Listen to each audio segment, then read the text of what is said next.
업사이드가 열려있는 사업이라고 보이지 않고 하나의 그냥 자영업, 과연 지원금을 받을 수 있을까? 여기가 아다리가 약간 안 맞는 느낌? 세상에 없던 서비스이기 때문에 왜 없을까? 아니 저도 딱 이게 더 정리가 되는 것 같아요. 간단한 소개와 사업 소개 해주면 될 것 같습니다. 저는 이제 마음 편한 퇴사 상담소 창업을 좀 준비하고 있는 이제 박태연입니다. 퇴사를 고민하는 모든 직장인들의 어려움을 좀 도와드리고자 하는 사업이고요.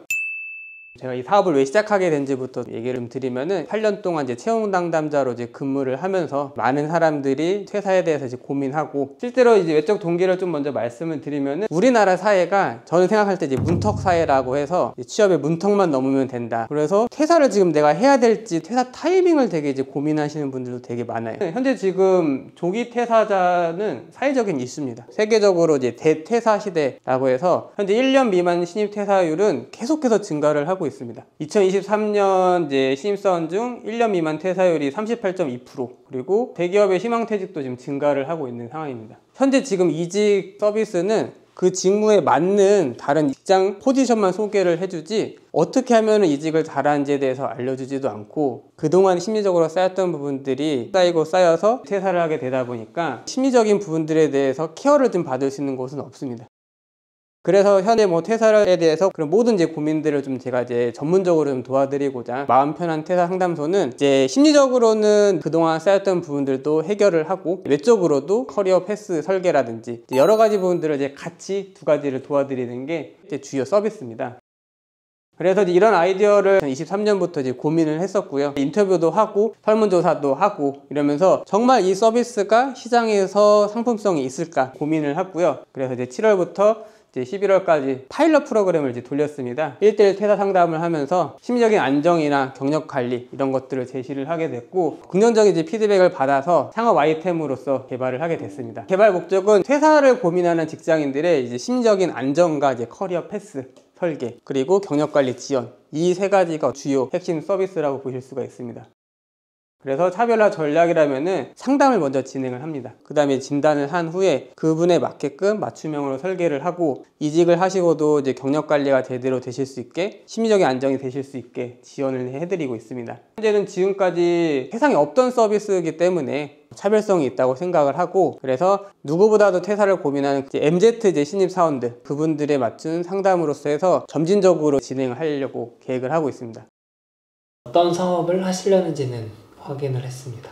우선 제가 느낀 점은 여기서 제시한 우리의 어떤 문제, 1년 이내에 조기 퇴사자, 이런 문제가 퇴사 상담소로 자연스럽게 이어지는 그런 시장 배경은 아니거든요. 그러니까 무슨 말이냐면 1년 이내에 조기 퇴사하는 게 퇴사와 관련된 그 개인의 문제인가, 아니면 기업 입장에서 기껏 우리가 알려줬더니 1년 만에 나가네 하는 그런 기업의 입장인가. 근데 제가 봤을 때 1년 이내 조기 퇴사자, 이거는 기업이 갖고 있는 문제 같아요. 근데 여기서 제시하는 솔루션은 퇴사자들을 위한 거니까 여기가 아다리가 약간 안 맞는 느낌? 문제인식을 조금 더 뾰족하게 가져가야 될 것 같긴 하네요. 또 예를 잠깐 들면, 이게 이런 예시가 있을지 모르겠지만 이런 사업이 성립을 하려면 퇴사 상담을 받지 못하고 우발적 퇴사를 하는 사람들의 비율이라던가 그렇게 됐을 때 어떤 문제점이 발생한다거나, 이러한 조금 더 뾰족한 문제인식을 들고 오고 마침 퇴사자들도 증가한다, 시장성도 있다, 그래서 요거를 아다리를 맞춰서 이야기를 풀어나가야 여기가 조금 연결이 될 것 같다, 이런 생각입니다. 어떤 걸 하려는지는 보이긴 해요. 그리고 아까 말한 그 근본적인 해결책을 하고 싶다. 예를 들면 내가 퇴사가 우발적 퇴사가 아니라 진짜 나 스스로에 대해 잘 아는가, 그래서 그게 퇴사할 사유인가. 근데 사업에서 정말 가장 난이도 높다고 생각하는 게 그런 근본적인 문제 해결이에요. 우리나라의 교육 시스템의 일부를 좀 터치하는 걸 수도 있잖아요. 근데 그런 사업이 정말 어렵고 언급만 되는 정도여야 한다. 마지막에 실제로 우리가 가려는 길은 이런 거다, 나의 야망은 있지만 이거를 예비 창업 첫 스테이지에 좀 보여주는 정도로만 써야 될 것 같아요. 아까 시장에 없는 서비스라고 했잖아요. 왜 없을까라고 체계적으로 분석해 봐야 될 것 같다라는 생각이에요. 우선 이런 서비스들은 리텐션이 되게 중요한데, 퇴사의 빈번함이라 해야 되나? 퇴사가 일어나는 그 시점이 예를 들면 한 달마다 있진 않잖아요, 보통. 이 사람들이 다시 찾아오기까지가 한 2-3년 이렇게 걸릴 수도 있고, 그리고 두 번째는 퇴사 상담만 하는 그 시장이 형성이 될까?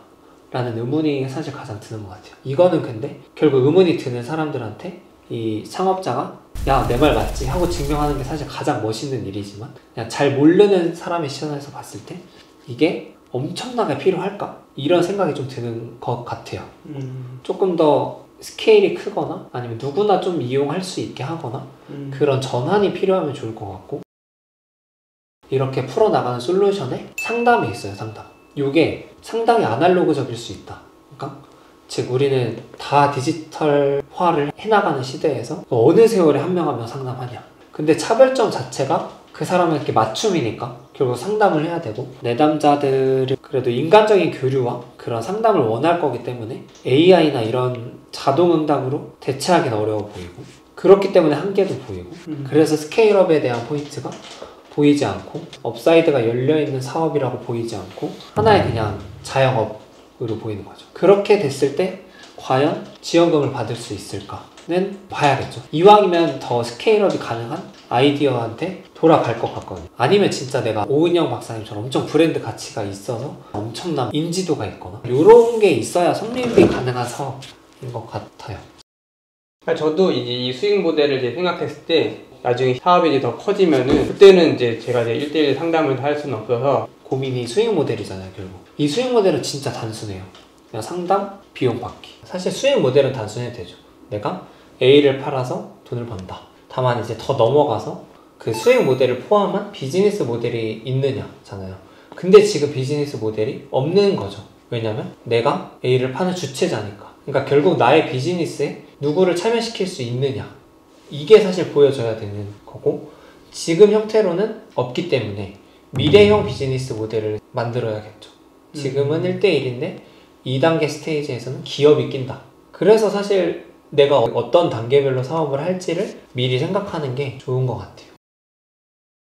그래서 이제 제가 생각하는 이제 가설이라 하면은 진짜 자기에 대해서 알아가는 것들이 중요하고 내 성향과 내 좋아하는 것들을 파악하는 게 먼저다라고 생각하는 게 제 가설이에요. 현재까지 지금 30명 이제 파일럿을 해보니 그거가 이제 맞구나라고 어느 정도의 좀 확신을 얻은 부분들이 있어서, 그래서 이게 이제 확신이 되면은 나중에 이제 제가 생각한 스케일업은 이제 여행 상품을 해서 중간중간에 이제 상담을 넣는 힐링 상품들을 이렇게 한다라든지 생각들은 러프하게 있어요. 그래서 이제 이걸 이제 담기가 되게 어렵더라고요. 어쨌건 퇴사 상담이라는 가설을 증명해 놓으면 파생할 수 있는 분야가 꽤나 있을 것이다. 사실 그게 말은 쉬운데 직접 하나하나 하기가 진짜 어렵긴 해요. 그러니까 결국 전략을 짜야죠. 그런 생각은 다 있고 파생 상품은 있지만, 그래서 지금 단계에서 뭘 할 거야, 요거를 딱 보여줘야 되긴 하겠죠. 그래서 보통 많이 하는 게 당연히 예시지만 1번 우리는 프로그램을 좀 운영해서 지금은 사람 바이 사람으로 이렇게 할 거다. 2번은 기업으로 우리가 특강, 출강으로 1대 다를 해보겠다. 3번은 N-대-N을 할 거다. 그래서 매칭을 시키는 플랫폼을 확장을 할 거다. 이런 단계별 스테이지를 밟는 그런 식의 스토리텔링 전략이 지금으로선 필요할 것 같습니다. 말씀해 주신 거는 공감은 저도 되고 이해는 돼요. 당장에 일단은 1, 2월 달에 이 예비 창업 패키지를 제안서를 이제 내잖아요. 현실적인 고민에 있어서는 어쨌든 제 거에 봤을 때는 간단하거든요. 진짜 뭐 상담해서 상담료 받고 이렇게만 하면 되는지. 조금 아예 차원을 다르게 접근을 해볼게요. 아예 맨 처음에 우리가 제시한 문제점이 두 개가 있었어요. 1번, 1년 안에 대기업을 빠르게 퇴사하는 문제점. 그리고 두 번째는 경제가 어려워지니까 희망퇴직을 기업에서 권하고 있어요. 그럼 그랬을 때 이 두 문제를 해결을 한다. 이렇게 접근을 하면은 우리가 꾸려볼 수 있는 어떤 스토리텔링이 많겠죠. 그래서 예를 들자면 첫 번째 솔루션은 우리가 직접 1대1로 상담을 한 수차를 해서 한 700~800명의 통계를 해서 유의미한 통계를 산출했다. 이걸 기반으로 대기업 너네한테 가서 1년 안에 퇴사하지 않게 어떤 체계적인 프로그램 강의를 해줄게. 이런 식으로 가면은 엄청나게 큰 B2B 모델이 되는 거잖아요. 그런 고정적인 매출도 있고 비즈니스 모델도 있고 수익 모델도 있고 또 차별성도 있을 것 같아요.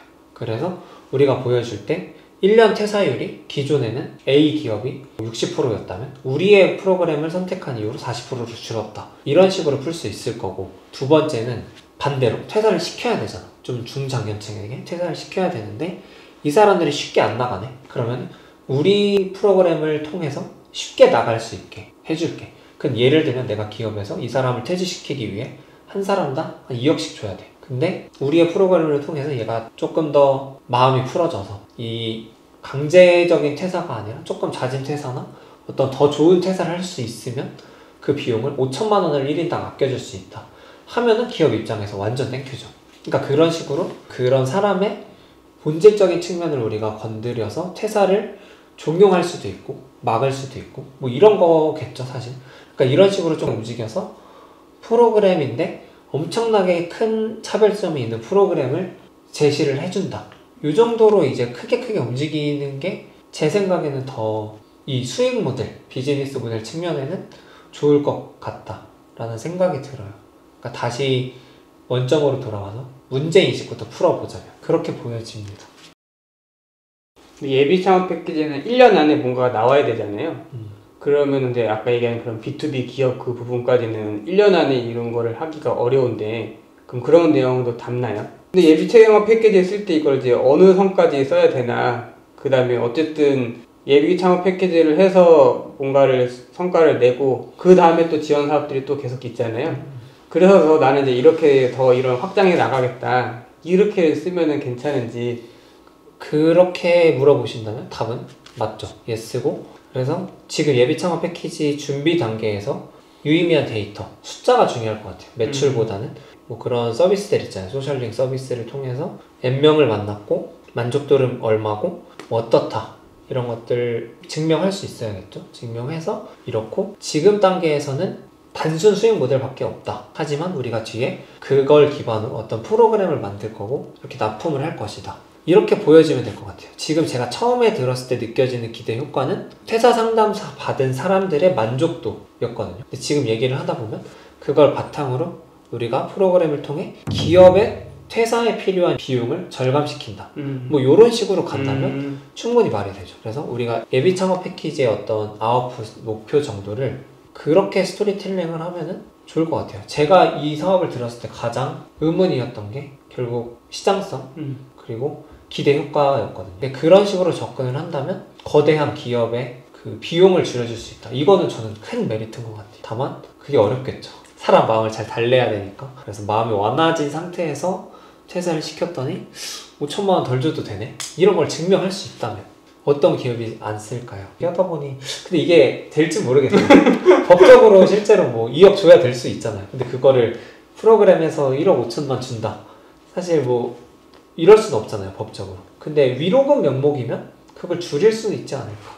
어쨌건 더 많이 퇴사나 이 인사 쪽에 계셨으니까. 네, 가능해요. 법적으로 이제 충분히 이제 가능한 부분이고 그 희망퇴직이나 말씀하신 분들은 가능하고. 근데 어쨌건 그런 부분에서 이게 맞는지 모르겠지만 저는 그렇게 스토리텔링을 해 나간다면 좋을 것 같아요. 그래서 얘기하다 보니 어느 정도 스토리텔링에 대한 결론은 도달을 한 것 같아요. 제가 봤을 때. 아니, 저도 딱 이게 더 정리가 되는 것 같아요. 이렇게 같이 얘기하다 보니까 혼자서 막 이렇게 머릿속에 있던 부분들이 이게 이제 이런 식으로 비즈니스 모델을 만들고 이렇게 하면은 다른 사람한테도 이렇게 좀 설득력 있게 전달을 할 수 있겠다.